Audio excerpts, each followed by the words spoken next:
And we are going to broadcast online as well. So we'll look to any online audience that would be on the screen there. So that'll defer the chairs.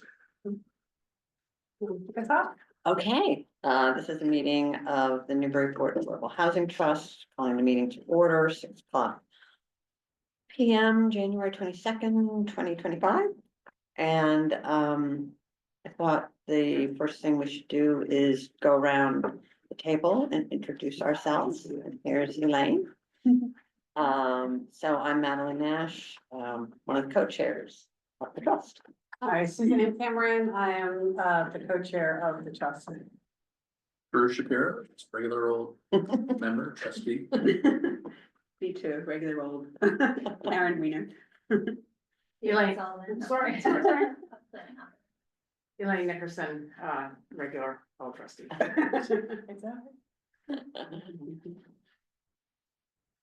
Zena Talji with Zeta Insight. Welcome. Thank you. Yes, well, And Andy Board, Director of Planning and Development. great. So Yeah, so we have a wonderful agenda tonight, and we're really looking forward to hearing presentation regarding Brown School. But before that, we're open for public comments. Please keep it under 2 minutes, and as it pertains to any agenda item on tonight's agenda. Me? Oh. Can I just ask for a clarification? Back in 2019, $100,000 was given from the CPA for Brown School affordable housing units, and then again in 2023, $200,000 was for affordable units, including at the Brown School. Is that in the figure that you mentioned last night? Does that come from that? You said approximately 700,000 was your budget. Is that Unencumbered fund? Yeah. okay? Is that Part of it, yes, part of it is from that Brown School. So because there are different years of CPA funding, correct? it is going back to those references, the ones that have Brown School in them, is the starting point for where those funds are coming from. So and I'll actually be displaying, I think at some point we'll be displaying the summary budget of the numbers of what the trust has and which years it is associated with. But what you'll see is that it does in fact come from Brown School allocations from CPA, as well as unencumbered, meaning funds that could be used for any affordable housing program. Okay, so the 700,000 is separate, and these funds have been specified 300,000 for the Brown School already. Maybe there's some confusion. So you'll see it just, I can. Yeah, it might be, there'll be a slide in a moment that'll show by fiscal year, by CPA fiscal year, where some of the trust funds have come from. Yeah. And essentially you'll see in the title or the parentheses, what the use was, the summary of what the use was allowed to be. Essentially, is it just about Brown School or is it something more broad? So you'll see that in the listing, and I think that might answer your question about where these funds are coming from. Because the draft motion that I had provided to the trust for consideration specifically references, because we think it's important for clarity, the office, it's helpful for everybody's sanity to know exactly where those funds are coming from, because there are different years. So here, the draft motion that you'll see and the spreadsheet that you'll see in a moment, I'm sure, will clarify, I think, for you where the funds are coming from, and how much funds the housing trust has from CPA. And at the end, if I don't understand, I know right where you live. You can contact me, so yeah. Yeah. Anything else? Anyone else? Anyone online? I do not see any hands raised at this time online, no. Okay, great. Then we can proceed. yeah, so we are here, so excited to hear a presentation on Brown School. Great, thanks for having me. My name is Zena Talji. I'm with Zeta Insight, the developer and the proponent for the Brown School redevelopment. Thanks for having me here tonight. I'm really excited to be sitting with you because I see you as a tremendous resource for what we are trying to accomplish here at the Brown School. And I look forward to really getting your input, your thoughts, any ideas on strategies that we can pursue to maximize our funding potential and the success of the project. As 100% senior affordable development. Andy has some slides. I'm not sure how many of you attended the December meeting. I'm going to try not to spend too much time on what I talked about then, just so that we can get to the financials and need plenty of time for Q&A. But I did want to sort of quickly walk you through our team, give you a little bit of an update. Not much has changed since December, so that'll be relatively quick. I'll walk you through the design because it does inform the program, senior affordable housing. There's a lot of compliance that's required for LIHTC development when it comes to design. And then I'll share with you the financial projection, a few details, big picture on sources, uses, revenue, and financing strategy. So with that, I'll start with the first slide. For any project, especially a public bid project like the Brown School, with a historic component, with an existing building that has been decommissioned, it tends to be pretty much on the higher end of complexity. So from the get-go, we put a team together of folks who had expertise that was truly relevant to the Brown School. And I'll just highlight Embark, our architect, has done a number of senior projects, and Aberthaw Construction has overseen projects that have been funded through historic tax credits, as well as through LIHTC. These two components are really critical, not just for the early funding, but the ongoing administration.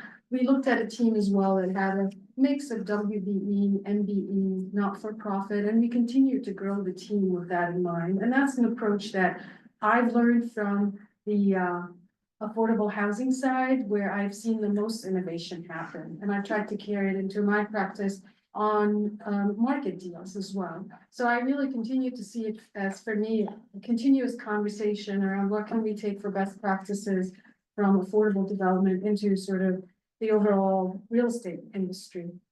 The next slide is a little bit about my shop and Zeta Insight. A lot of people have asked me, why are you in Newburyport? Why are you developing affordable housing? And for me, it's all about alignment. I started my company because I felt there was a need for housing that served a true community need and housing that looked at all of the burning issues of the day, the environment, affordability, equity, and approached the project design early on from a holistic perspective. All of that sort of needed the right financial structure to support what a community might be looking for. RFPs are always tricky because they involve a lot of public process, but that's something that certainly I feel very strongly about. I participate as a member of the Economic Development Advisory Board in my own town of Brookline. Public discourse is present at every level of how are we handling housing, how are we handling income from commercial development, are we being fair to local business owners as we decommission the parking into more bike lanes. And so these are sort of at the heart of the dialogue that I like to be involved in and see that when I have a chance to be a developer of a project, you know, how are we truly resolving all of these different issues? Next slide, please, Andy. And what I often find is that it's really important to communicate what we're trying to do to raise awareness. I'd say with Newburyport, I was really struck by the incredible work that has been done over definitely at least a couple of decades before I showed up here, raising awareness around affordability. And I think increasingly as we prosper in our state, I think affordability becomes more and more challenging. And, you know, and when I look at affordability, I look at it also as a form of inequity. And so my approach has always been, how can we shine a light on all of these issues and find these opportunities where we can demonstrate how they all come together? One highlight that I'm kind of proud of is about 5 years ago, I shifted my practice towards net zero, independently of what the regulation was, because I just felt that we're heading that direction. We might as well get on board with that program. And we developed 2 projects in Mission Hill that was entry-level ownership opportunities for folks who've been priced out of Boston. And we certified as net zero. So it really just kind of goes to describe a little bit of why I have struck out on my own. I'm an independent shop because of these opportunities. Next slide, please. With Brown School, really our goals were very clear because the RFP was very clear. And we've gone back and adjusted sort of how close we can be to meeting these goals. I'm going to go quickly to the next slide. And with that adjustment came a lot of, you know, intense discussions with the mayor's office, with Andy, and a lot of direct conversations with abutters and neighbors. And one thing that really struck me was that everybody really believed in more affordability. And no one was swayed by anything other than, is this really affordable? And I loved it because it was just 100% aligned with what the RFP objectives were. We are still continuing to propose a project that is within the footprint of the existing Brown School. This was an approach that required quite a bit of constraint because the site is about an acre. It's relatively large, but when you look at it, it's actually very small. And it has a lot of program already on it. So I think this was a decision we made, and it was because we've looked at other school projects, and we found that the cost of adding building is significant. And we wanted to maximize the potential for historic tax credits, and that means working within the existing building framework. And we stayed with that because we also understood that even though the Brown School might be perceived as a suburban site, it's not. It's a very urban site, similar to a lot of the projects that we've done in Boston, Beacon Hill, just really where you fight for parking. And I think that served us well because from the beginning, we put a lot of limitations on what the project size can be. And we've stayed with that, and we've been able to refine our approach to increasing affordability. So we're at 29 units, all within the footprint of the existing building. All of this project currently is affordable, with half the units affordable at 30%, the other half at 60%. There's extensive green space that I'll just quickly talk about in the next slide. We are financially viable without ongoing support from the city of Newburyport based on our projection. We're looking at refining what amenities we provide. HLC requires quite a bit of programming, and we have blocked out those spaces for potentially a community room, maybe a communal kitchen. But the plan is to hold a charrette, meet with members of the community, ask folks who are going to live in the building what they'd like to see, but as well as balance that with connecting with the senior center and other fantastic resources available in Newburyport, because we can't do a lot with 30 units. I mean, we have to be very mindful of the size of the project. In terms of operations and management, I think the last time I presented sort of what our approach would be, it was around making sure that we have staff on site, managing the project, attending to day-to-day issues, but not full-time. At the same time, when there's an emergency or anything that requires immediate attention, we'll have someone present. And I would be oversight, reviewing, monthly financials, quarterly financials, coming on site, looking at how we're operating, are the systems all working, making sure that we have all the vendors responding to any issues that are showing up.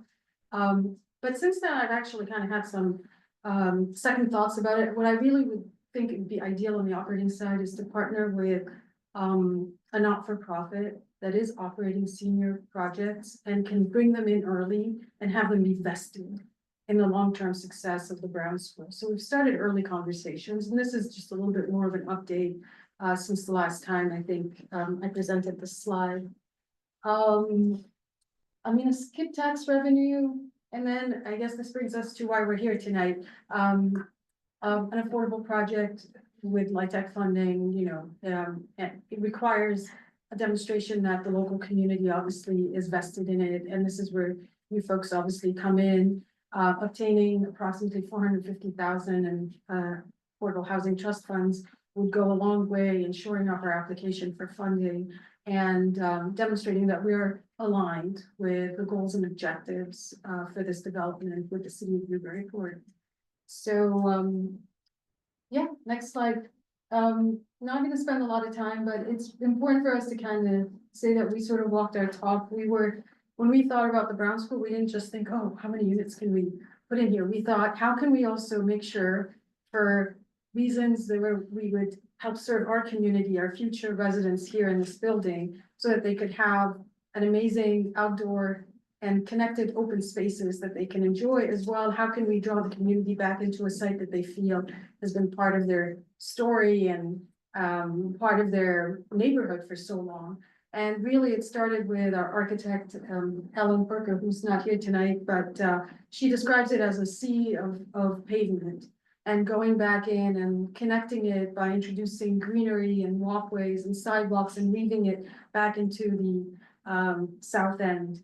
And that came together nicely with input from Andy as well, and we're pretty much acquiring about 2/3 of the site, and the city will be retaining about 1/3. And that would allow for a new green park the mayor has talked about, as well as finally for a little area to play wiffle ball with the kids. That's away from parking and circulation. We also paid attention to comments from folks in the neighbors in the community who really said, limit how people can get in and out of your parking. We don't want to see people circling the block. And that was actually really good and obvious comment that helped us go back and focus on where we would place the parking that would serve the residents. We continue to refine the plan. Do you want to go into the next Yeah. slide? But, you know, obviously we're adding a small glass vestibule where you can have a visual line of sight if you're in the building and if you're waiting for a taxi or if you're waiting for a bus. You know, there'd be a front desk as well. There's an accessible ramp so that you can walk in from the parking directly into the building. We're really trying to, you know, there's going to be sidewalks all around, and this is a very preliminary plan. So all of that is evolving. If you can go to the next slide, Andy. The actual building plan, we're adding a second elevator that would be stretcher compliant. We're putting in a generator, an emergency generator, which is also required, as you know. And we continue to look at how do we create amenity spaces that are fluid, flexible, and connected to the outside. So all of those things are going to evolve with time, but we are starting to block out all those spaces and refine them in the next couple of months. Typical floor, we have 3 floors. The first floor has the amenity space and units. Total unit count 29, 22 1 beds and 7 2 beds. We've stayed with the 2 beds because our research, and it's not, you know, scientific, but we've talked to different folks and we've asked, you know, why is there such a tendency to go towards 1-bedroom units in the affordable world? And people really cautioned us. They said, you know, sometimes some people have full-time care and might need a 2nd bedroom, and sometimes it's a couple, you know, who really are on breathing equipment or have special needs that do need to be separated. So we've kept the 2 beds because we just felt we wanted to offer as much variety and options as we can. Next slide, please. In terms of energy performance and resiliency, you know, I was just struck by the thoughtfulness of the Newburyport Climate Resiliency Plan. And I would say, you know, it's pretty exciting to see that the Brown School could really be an example of adaptive reuse and energy efficiency. We are looking at an all-electric building. We are targeting net zero, but I think it will be very difficult to achieve that without integrating solar. Currently, we do not have solar in the budget, but I'm convinced that we can find ways to integrate it, especially as an affordable project, because there are some buckets of funding for that. Personally, I've integrated solar already into projects, and I think it's really a question of making sure that we figure out the financing, because there will be real savings on the operating side. So that's really an audacious goal for this project, but it's the kind of building with a very, very long and open roof. It's not we're not putting in a ton of units, so the HVAC equipment will not be taking significant area. We're replacing the roof. So we're doing all the right things to set it up so that it can work that way. So the costs are not just the cost of the array, it's a lot of layers that go into it. Next slide, please. Moving on to the financials, I think as you all know here and have seen, for 100% affordable development, there's a lot of things that have to be considered. So we went back and really looked at what are the affordability levels that we can meet, and we weren't sure where we would turn out. We didn't understand what type of LIHTC funding we should pursue, 4 or 9%. We'd have to confirm that our plan could fit a 2nd elevator and really comply with the standards, which are pretty stringent. But we're also complying with the park standards for historic tax credits, and those are stringent. So we have kind of double the strings on our plans. We also had to circle back with all of our financing partners, and a lot of folks are involved. Takes a village to pull any project, but an affordable project truly is about alignment, early communication, talk to mass housing, mass development,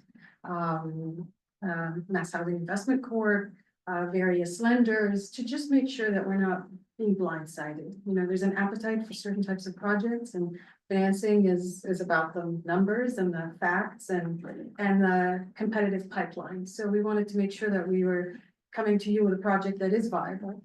And then some of the other things obviously are ensuring that our construction budget is based on real numbers, and that's where Avatar has come in and helped update our projection, as well as ensuring that we are looking at all of the constantly changing QAP updates and compliance for LIHTC funding.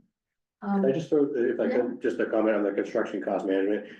Zena's team has been very thorough in the last couple of weeks of, already getting out there, looking at the building, getting a lot of information within the building, which I think is pretty helpful for that end of things. From my end, it's you guys are very much mobilized to get all the information that's needed for that sort of thing, which is great. I appreciate that.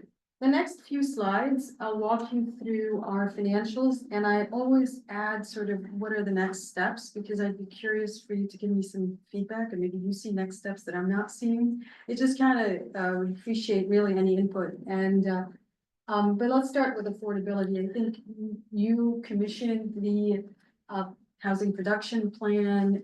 It's clear that we will always need affordable housing for families, but Newburyport seems to have a population that's aging, and with a third of households by 2050, becoming seniors. And if I recall from looking at the numbers, 29 units at the Brown School might serve 50% of the market need for seniors. That was projected in that study. So there was 60 households, if I recall, but I could be, I'm pulling that from memory. But we're really, we heard everybody discuss affordability today and not really just focus on what is AMI or what's considered affordable in the market, and look at real rents and income levels. And we are proposing, as I shared with you, a project that is all affordable, with half of it at 30% average median income and the other half at 60%. Would you mind going to the next slide? This is our rental projection, and it's based on vouchers as well, and pretty straightforward really here. We're looking at an annual revenue of about $750,000 a year. We need to ensure that we design the units for accessibility and maybe exceed that goal, because that strengthens our funding, and obviously comply with all HLC standards. This is what's happening right now as we speak. We've had a company come in and survey the interior of the building, because until we know exactly what our corridor width is, we don't know if we're complying. And, finding space for storage of all sorts of, inaccessibility equipment. So that's really what we're working on right now. Next slide, please, Andy.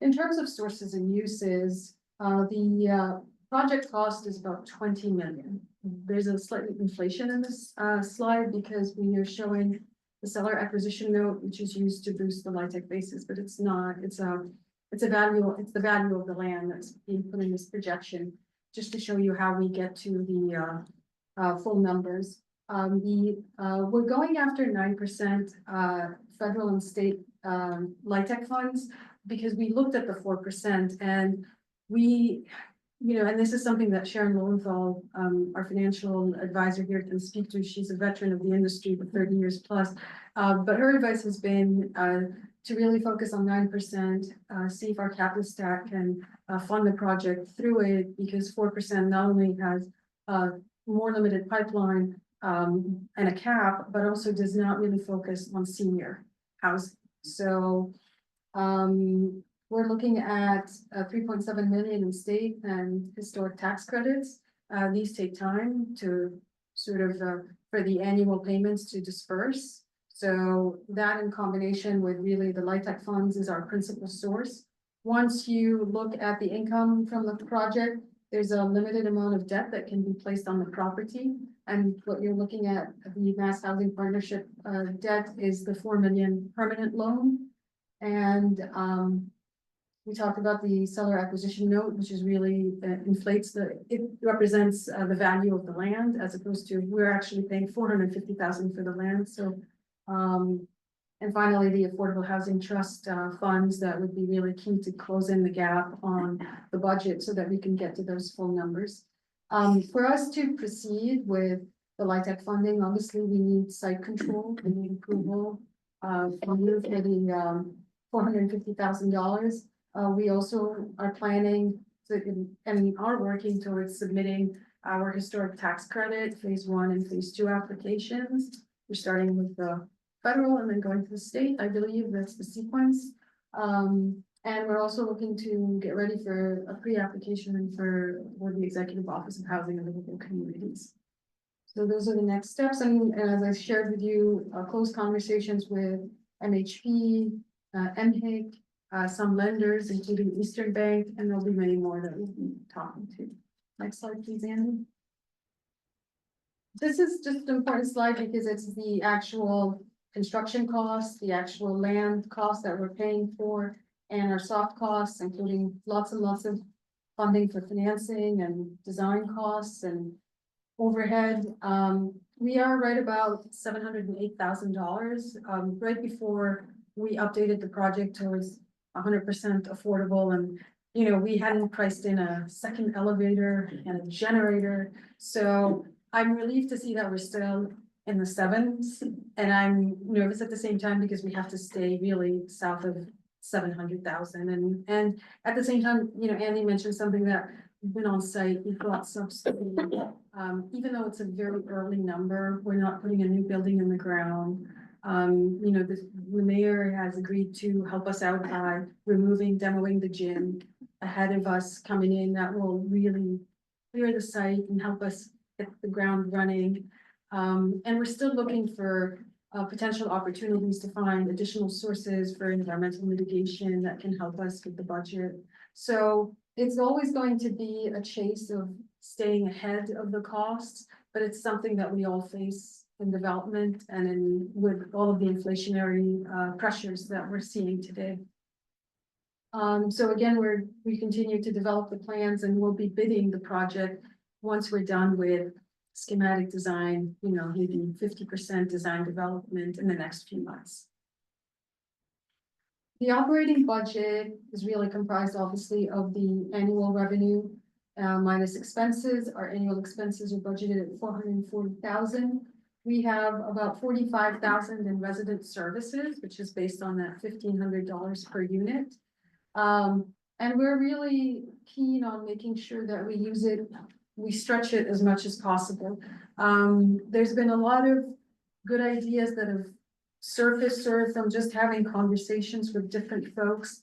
Sarah Landry here, I sat down with her and she, you know, really pointed out, she had tremendous insight into connecting the Brown School into the senior network of what's available, making sure that it doesn't become its own little satellite. You know, she's like, I don't have in my budget a bus to get your community over here, but maybe you can budget for transportation or work with the mayor. So she really brought it to life that it's very important to keep the Brown School connected to other affordable and to the senior community. And because it's not a very large project. And this is also sort of at the heart of it is it's hard to build, but I think it's even harder to operate. And so this is sort of where it comes back to trying to find the right not-for-profit partner to really have them be committed to the long-term success of the enjoyment of the residents of the Brown School. So that's something that we really want to work on. You know, we'll be holding a charrette and developing a website just to share information with folks. These projects take years and folks might wonder, what are you doing? Why is it taking so long? So I think some updates might help ease folks into knowing that we are working, even though progress might be at times slow. Next, If I may add to Yeah. that, so I mean, as you mentioned earlier, one of the things I would like to see, and I think we're hopeful for, is to see the hazmat remediation and demolition work, because that's something that where a lot of these simultaneous stuff, which a lot of these are in your hands. We'll be able to, facilitate the progress of the project, getting all that prepped in advance, so. next slide would be just a quick overview on schedule. I mean, I think we've hit the ground running thanks to all of the support from city council and Mayor Reardon and folks in the community. We're really looking to come into a position of site control so that we can submit applications and demonstrate that we do have local support. We need the zoning amendments to go in so that we can get our zoning approvals. Andy mentioned gym demo and abatement is something that hopefully will happen as well in the next quarter. But it's gonna be, a couple of years, maybe 2 years to get funded, and then during that time, as long as we are able to make sure that we've lined up our construction team and managed any exposure from the environmental mitigation, then it could be anywhere between 18 to 24 months between construction and leasing and stabilization. So during this time of sort of leading up to that point, we're hoping that we can just have a very clean and vetted project so that then we can improve on that timeline. And that's it for now, is Sharon on the call? Yes, did you want her to, Sharon? Are you with us? Yes, I'm here. Thank you. Sharon, do you have, I just want to introduce you to Sharon Lowenthal. Sharon helped prepare the financial projections and is really an incredible asset to our team. Sharon, do you have anything to add that I missed? Nope, happy to address questions. Okay, great.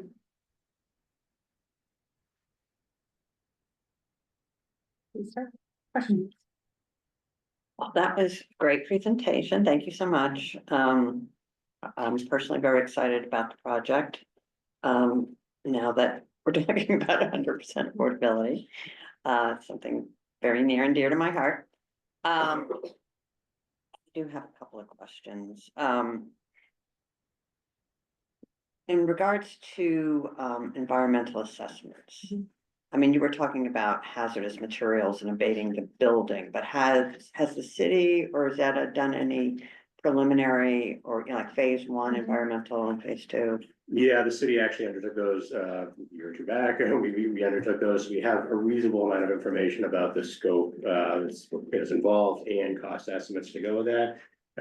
We had applied for some state funds, so we're expecting to use some state funds. We're hoping to get some additional funds, but state funds towards that. So we base that on the phase one and phase two report.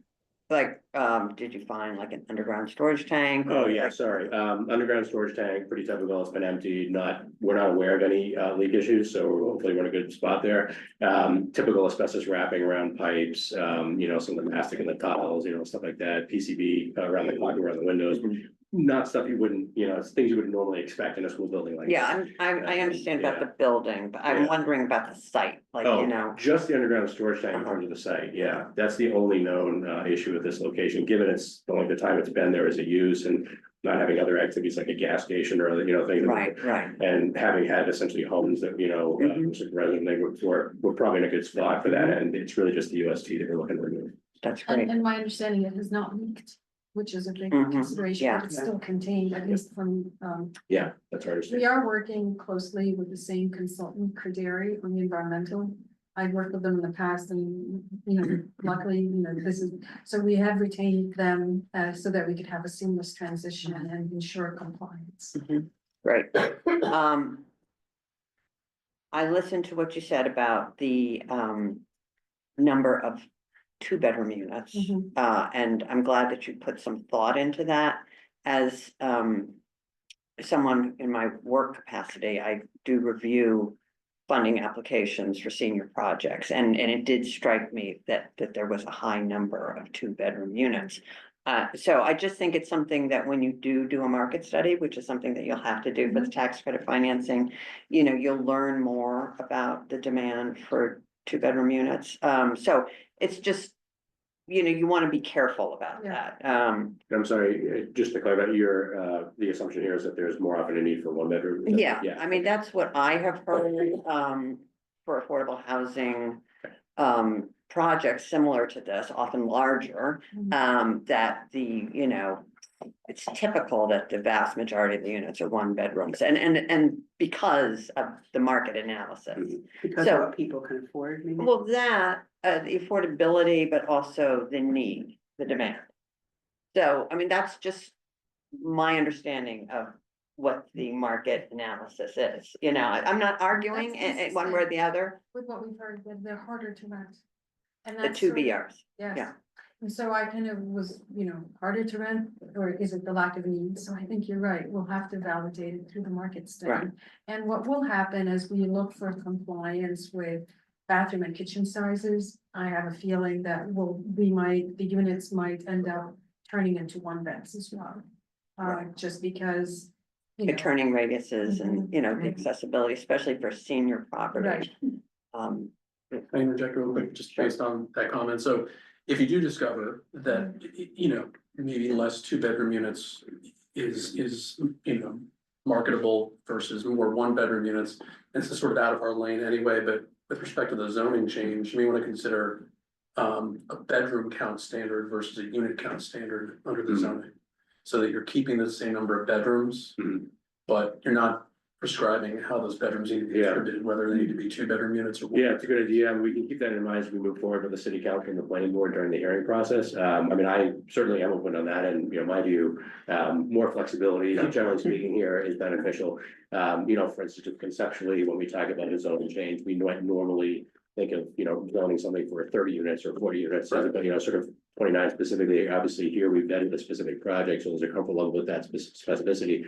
But I think having some flexibility, whether it's, bedrooms or units, if the council is amenable to that, that could be beneficial. I would just hate to see things held up later on, Mhm. if you said we're having 29 units, but it ends up being, let's say, like 33, 34, 35 units on the basis of some of those 2-bedroom units being converted into 1-bedroom units, now you have more 1-bedroom units. Right, So right. Just, I mean, I certainly happy to bring that up. I'm certainly supportive of allowing some. I mean, it's not really our thing, but just worth noting. Yeah, I'm just gonna go through a little list of Yeah. questions. It's not too many. Sorry, though. This is my great opportunity. I noticed that, the zoning, calls for folks at 65 years and over. And, my experience has been that the definition of elderly or senior housing is for 62 years Mhm. and older. And so, I just was a little concerned that this might create a marketing headache for you, where people who are 62 would be applying and then they would be told, well, sorry, you're not old enough. And so if the city could change bring those into that, alignment. yes. Yeah, it could be confusing, Yeah. right down to the moving. And if I recall, didn't the RFP list state 62? I believe it did, Yeah. yeah. So thank you. And for- these are exactly the types of things we want to make sure, yeah. Yeah, I mean, I think that goes back to the original overlay district, and Yeah. so it was just not picked up on as something that we could update. Yeah. I was interested to see that you are thinking about partnering with a nonprofit to manage the property. I think that's a really good idea. I was glad to see that you have $45,000 in your operating budget for resident services. From my experience, that's, an appropriate amount. I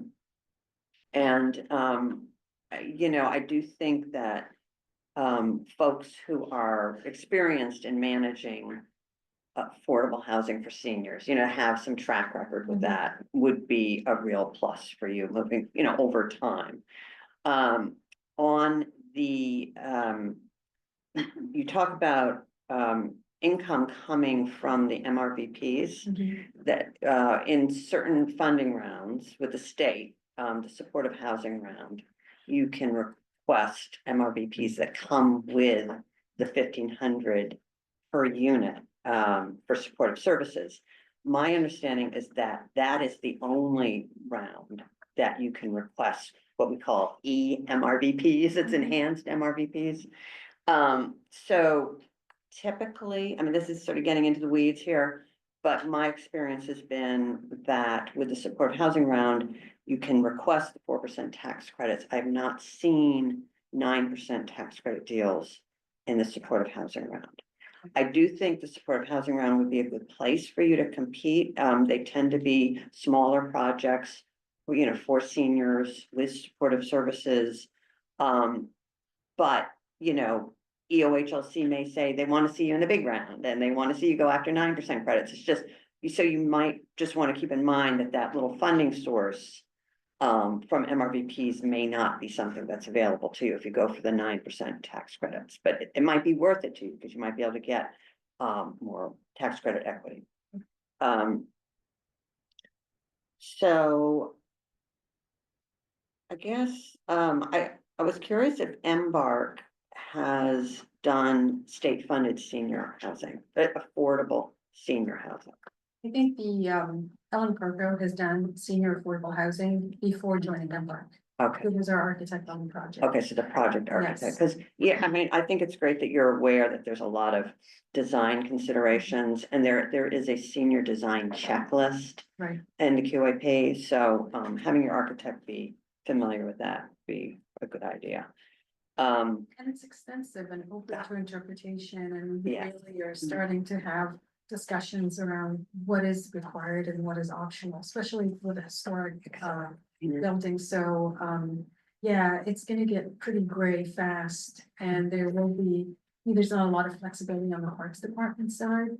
So, you know, there's definitely gonna be challenges there. Yes. But we went through it, and, you know, with the exception of maybe 2 or 3 items, we can make it work. I was also just gonna ask, what are your long-term plans for the property? There was something in maybe the overlay district or the Sorry, computer. declaring that the surplus, declaring the property surplus. There's some reference to a 10-year period of holding the property. This was potentially what you're referring to as the previous scheme where the project was 28% affordable and market, you know. Well, it is referenced. So if I may, sorry. I Yeah, think like you're- that are the you city would referring to have the a- council's order, which I think includes a clawback provision if the project is moving along. I Yes, think the and city it has the option specifically to pull mentions back. 10 That was- years. It was that one of those conditions of the council order that's in committee right now, that's referring to. Well, the it city's just made me wonder, you know, it seems like there's a right of first refusal for the city, which makes a lot of sense. You know, because it's a municipal property that's being turned over, so I think that makes a lot of sense. I'm just curious, you know, what are your long-term plans? So we haven't really gone that far in terms of thinking about it, but it is a long-term hold. I think the city having an option to purchase it is a valid option and common strategy here. So we would really be looking to continue the conversation and find out sort of who would invest in whose hand in the long term. It is affordable in perpetuity. And we've certainly, you know, agreed to that because we believe in it. So it's just, do you have any thoughts on that? I mean, have you seen?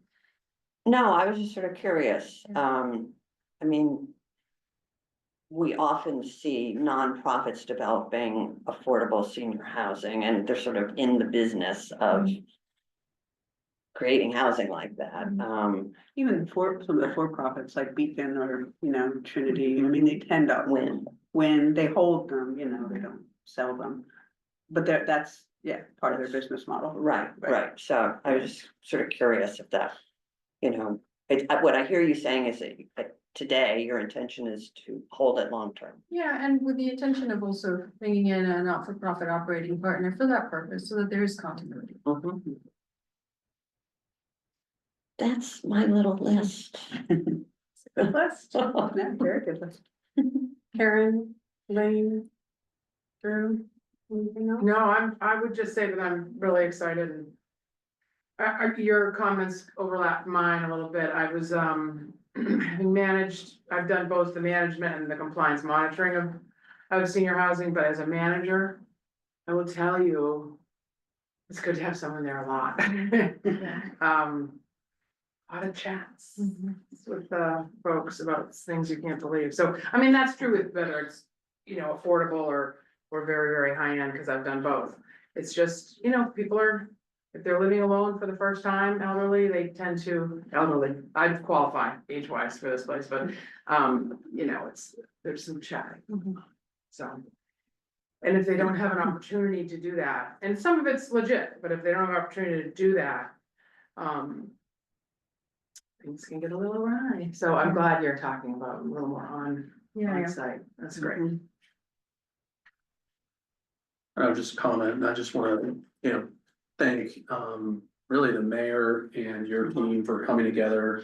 Mayor and his team, for having the conversations to get this to a point where it's a 100% affordable project that fits within the neighborhood's context, extensive conversations that you've had with the butters, and making it affordable to 60 and 30% AMI. And I think, you know, I don't want to speak on behalf of the whole trust, but when we were in a position to advocate earlier in this process, I think we did so on the basis of trying to support a project that had those benchmarks. And yes, there were other proposals in the RFP process that initially did meet those benchmarks. But it's great that we now have that goal being achieved. So this is really great. And I just want to thank everybody who's been involved in the process. Yeah, I would echo that. I'm very excited about this. It seems like a real asset for the community. It's really what many of us were envisioning from the beginning. I love the way you're also thinking about really physically integrating it into the neighborhood. So it's not just sort of this, you know, slow building that's seen as other, but that it's really integrated. And yeah, thrilled about the 30 and 60% AMI. Many of us have talked about feeling like 80% AMI is just really not, you know, affordable. So yeah, it looks great. Yeah, I have to say, I think it was really thanks to just the community's approach and openness.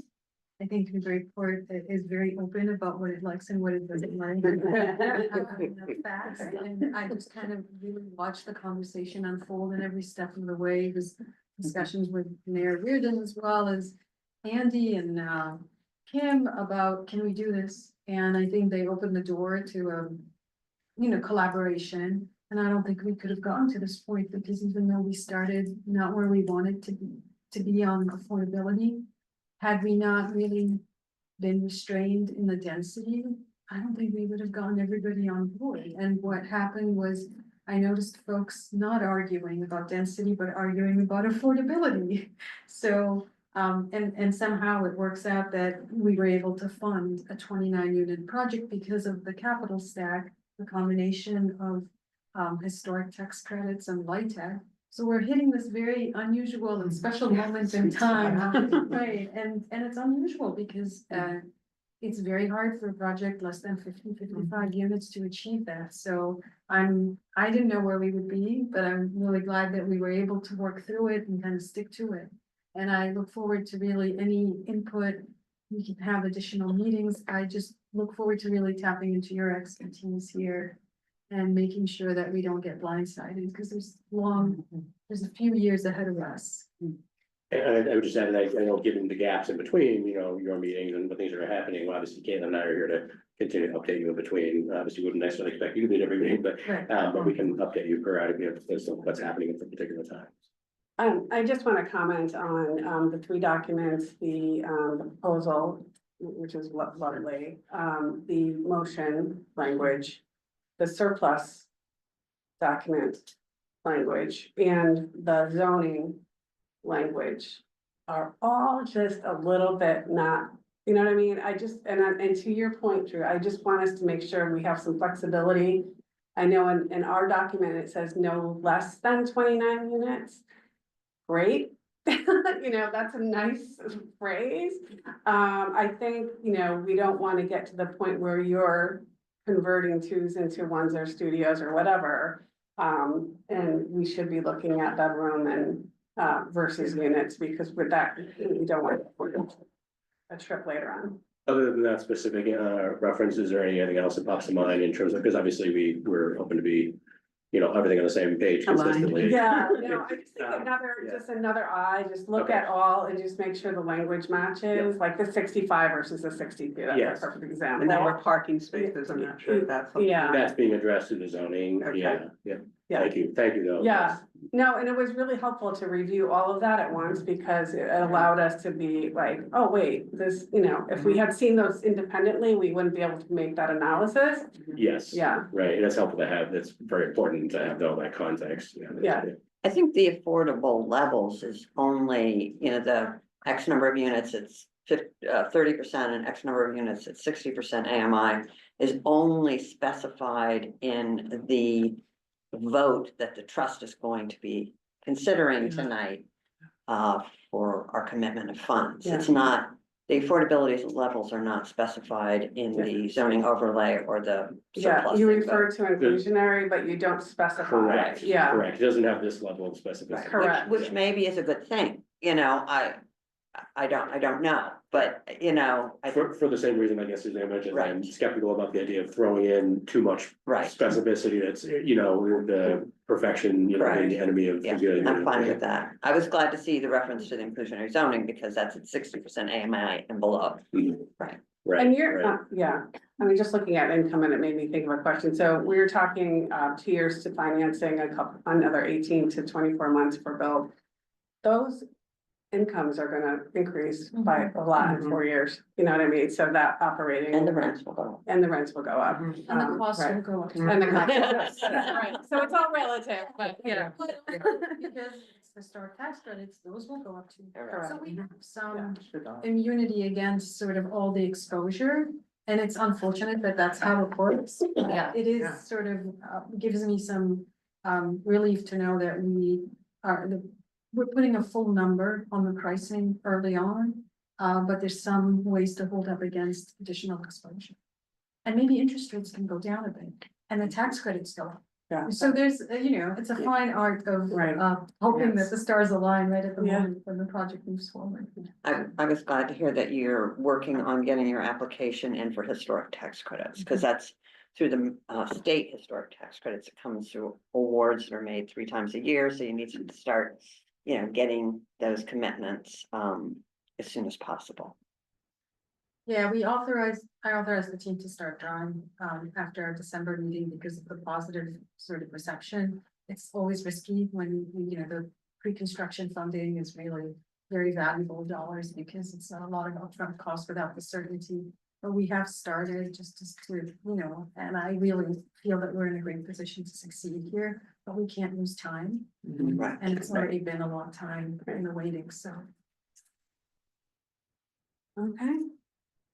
I guess we will get down to the business of. And perhaps, I don't defer to the chairs, it might be helpful, because I know that Jane had asked this question earlier on. Oh, yeah, Um, and I don't know if, is it Sorry? typical for the client to be in the room when we vote or no? Oh, I'm I'm not thinking there's any reason to not, Okay, I just have to ask the question. Yeah. Well, and especially just seeing as it's a public meeting, that it's sort of. Yeah, kind of no, be, gotcha. Yeah. Contradiction. I but, don't want her to feel awkward. Yeah. You said you're hungry or something. Okay, so, and just as a brief reminder, there's 2 things, I think going back to one of the comments we made, there was just for clarity for those online, you may not notice if you popped in late, but there was a public comment period at the beginning of the meeting that was taken. Just FYI, this is just a summary of the CPA funds and Affordable Housing Trust unencumbered funds that are there. The question was asked about, which funds, this is coming from and how many funds, how much dollars in funds was coming from each year and for which purpose. So this summarizes that briefly, and we could, spend time on this, but in essence, the draft motion that I respectfully offered to the trust was primarily for the purposes of clarity and consistency with the CPA funds that were previously appropriated for things like ground school. The suggestion was that we draw down the early fiscal years of CPA funding, especially where there's associated with the ground school. And that is the total of the 450. You'll notice it's not utilizing all the FY23 on here. And in essence, this order was referencing the CPA accounts structured with sort of the clarity that you might expect in a city council order to make it very clear for everybody. where the funds are coming from and so forth. And of course, what the, the project benefits we're gonna provide, so. So I defer to the chairs, but that was the quick summary, and I know that was a question that was asked earlier on, was what funds does the trust have? So, Great, thanks, Sandy. And just to clarify that some of the other funds that the trust has are, what's the word? Dedicated to Encumbered, certain yes. programs, Yes, right, it's yes. not all available, yeah. Yes, Right. right, not all the funds, that's probably a general misconception that some folks might have on the outside, is not knowing that, while there is an accumulation of funds, and even this, in this housing market, this is not a lot of funds, right? But, at the end of the day, even those funds are broken down into smaller pots, and so they can only be used for certain purposes, just like other state grants and things like that, so. Obviously, the goal here is obviously remain consistent with all those things. So we have a vote in front of us. I don't know if trust members have had a chance to review it. Yes. Does that mean we don't have to read through it? To read or no? I'm sorry? Do we have to read through all of it? I'm more than happy to read if you want, but I guess in summary, it would be a motion to appropriate housing trust funds from several fiscal years of CPA funding that are available for this specific purpose or for general housing purposes. CPA funds from FY 16, 17, 18, 19, and partial of the FY 23 funds amounting in $450,000.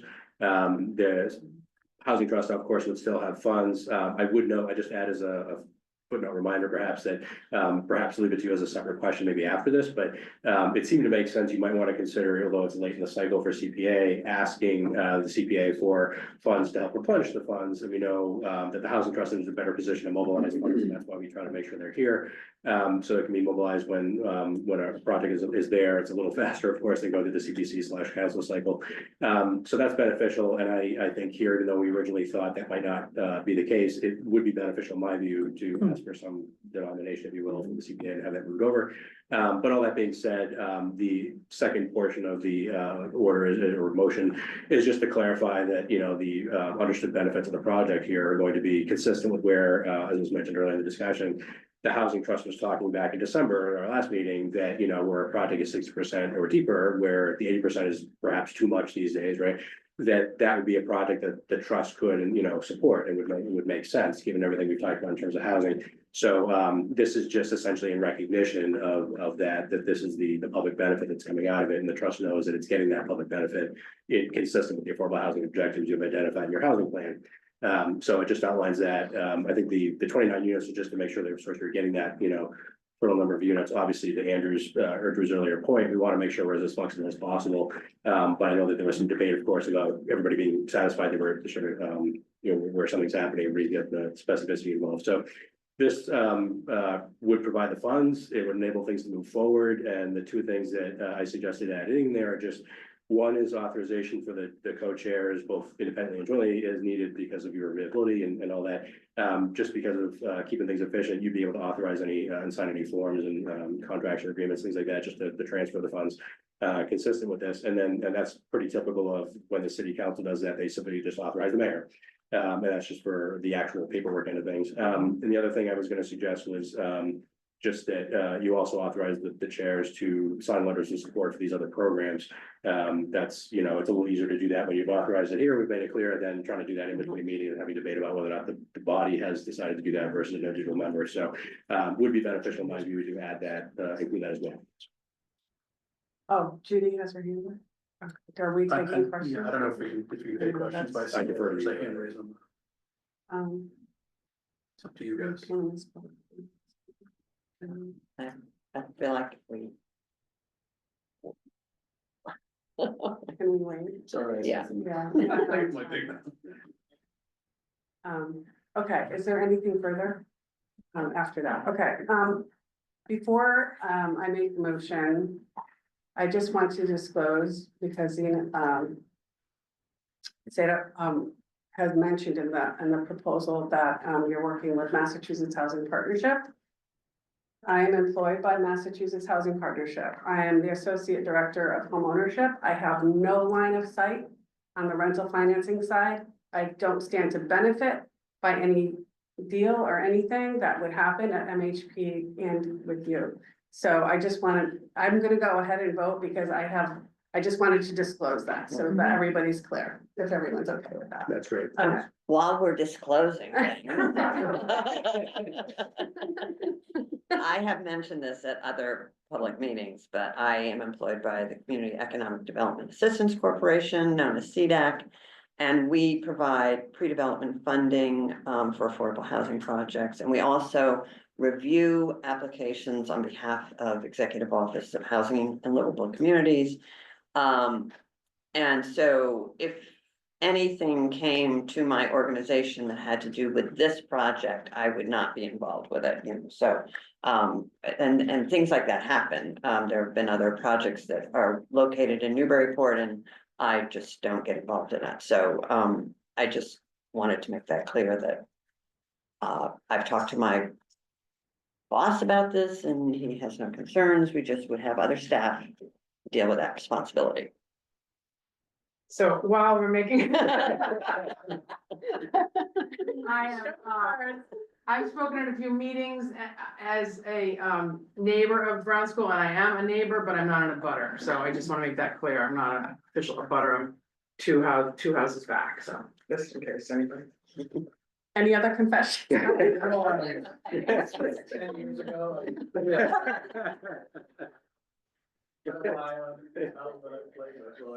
to play basketball. When I was senior in high school, I was the intramural after-school basketball coach for the 3rd and 4th graders at that time. My wife might have been one of those 3rd and 4th graders.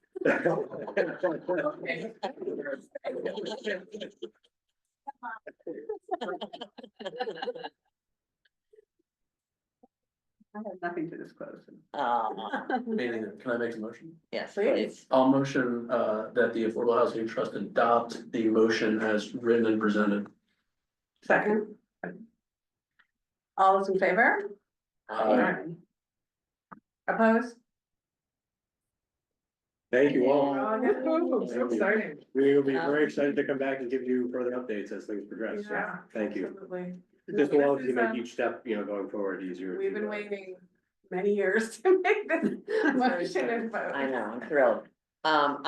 Since you brought it up, Andy, and I think it was in the mayor's letter to the trust, suggesting that we submit a late application to the CPC for additional funds. I think that's a great idea. I would suggest 200,000 as a request to the CPC. And I think it would be great if we could vote tonight to authorize the application to the CPC, and then Suzanne or I will sign it if that's necessary, but you know, so that we don't have to reconvene to. 100% agree, and that'd be fantastic. Thank you. Okay, Yeah. so you wanna make one? So I make a motion that the trust submit a application to the CPC requesting $200,000 for affordable housing initiatives. Second. All those in favor? Aye. Great. Great. I don't, do we want to do these comment or question, or I know we're past the vote and all that, but, I think we could, okay. as a former trust member. Judy, are you with us? Do you want to address the trust? Yes, I'm here. I just wanted to say congratulations to everyone, and I intended to be there tonight, but I just wasn't feeling well. So many meetings that as a former trust member, we talked about having a project that we could fund. And tonight, we finally did it. The city of Newburyport did it. Zeta came forward with a proposal we could support, and the mayor made it happen as well. So as the director of the Housing Choice Coalition, we're going to put all of our support behind this to make sure it passes all the hurdles it's got to pass. But I know I missed the public comment period, but I just had to say, just all those years of when are we going to get a project? It's finally here. So congratulations. Thank you for all your work and feel better. Yeah, we totally agree with you. Caitlin, just a quick question. Do you have, from CBC, I know, looking about the dates that they had, do we happen to, can we estimate what date they might be taking up this one? If we were, our assumption here is that they would cycle in with their usual dates, if they're looking at applications, so I don't know if we're able to say right now what that date would be. If not, we can circle back with the trust members, but. We get that turned around pretty quick. The first presentations are next week. That's a little too soon, I think. And then, so I think maybe the second round of presentations on February 6th, they have this go. Just, I don't- so we can line up in advance and Yeah. anybody who is available. I don't know if you need to be there, you could Right. if you wanted to, but. Yeah. Okay, thank you. So, Everyone will take up the question about boundaries.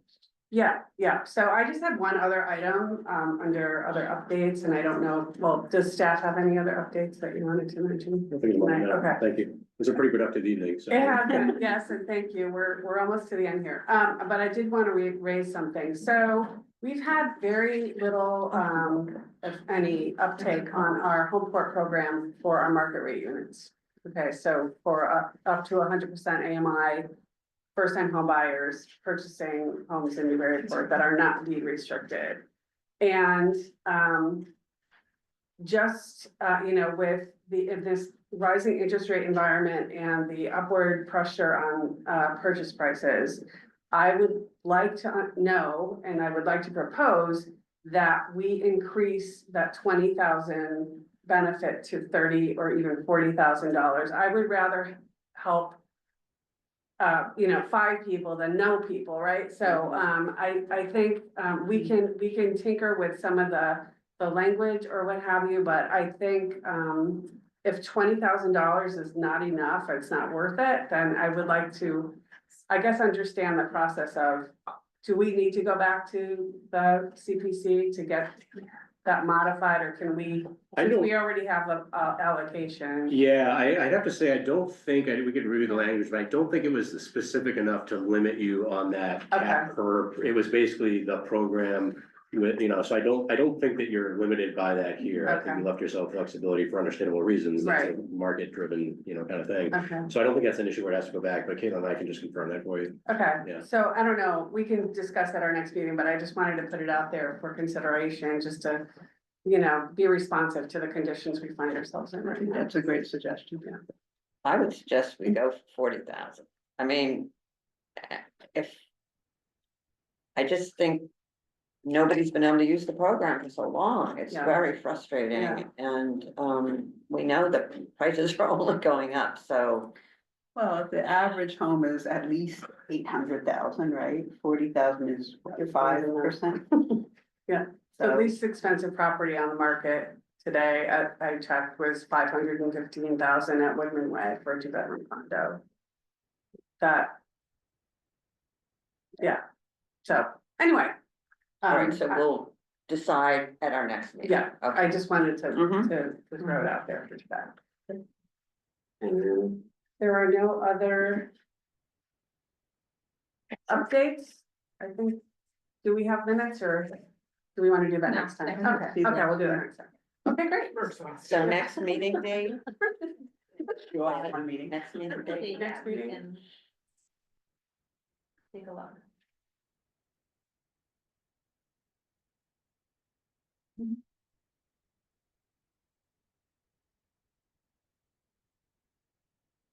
I didn't mean to highlight the blood drive. Mhm.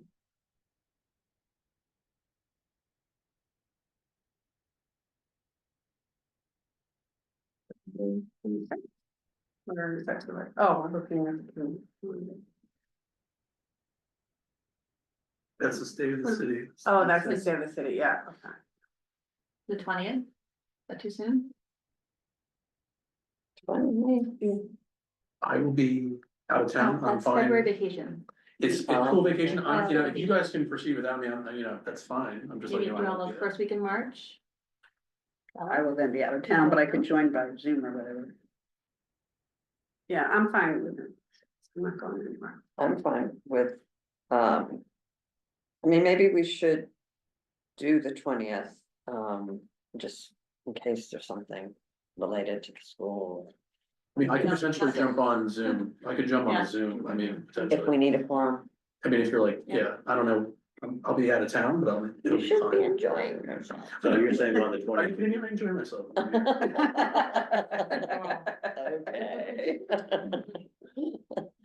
So that's for the 20th then, or is that? Yeah. Okay. Yeah, but I'm a tentative, just so everyone knows. Okay. Yeah. That works Just, for you? you know, I'm just erasing things out, I don't mean to do it right. Okay, that would be 6 P.M. Mhm. That'd be good. We'll have to Very- confirm the room, just to be sure we have this space open, so. Oh, I won't be here, sorry. Oh, well, now we're not gonna have a quorum meeting. Sorry, I was, That's okay. What about the following week? Was Should we that look at good that for you? March week? Is that- Sure. So maybe March 5th or 6th. Depends on the timing, I think, we had, so I have the planning board meeting at 7 o'clock on the 5th, that you can see on the calendar. Kate and I typically, we have it on the 6th, the CPC at 7, so. Wow.